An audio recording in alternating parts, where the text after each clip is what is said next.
দেখো খুব বৃষ্টি হচ্ছে এখানে। আমার হাতে আছে ছাতা, খুব বৃষ্টি হচ্ছে এখানে। দেখো গাইস কিরকম বৃষ্টি হচ্ছে এখানে। চলো তোমার ছাদটা একটু ঘুরিয়ে আসি। আর দেখো কত বৃষ্টি হচ্ছে। এখন আমি যাচ্ছি ছাদে, তো খুব বৃষ্টি হচ্ছে। ছাদটা কিরকম হয়েছে একটু দেখিয়ে আসি।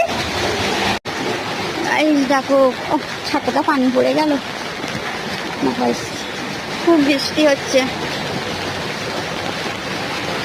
তো কাদের কাদের বৃষ্টি ভালো লাগে একটু বলে ফেলো। দেখো ছাদ খুব বৃষ্টি হচ্ছে।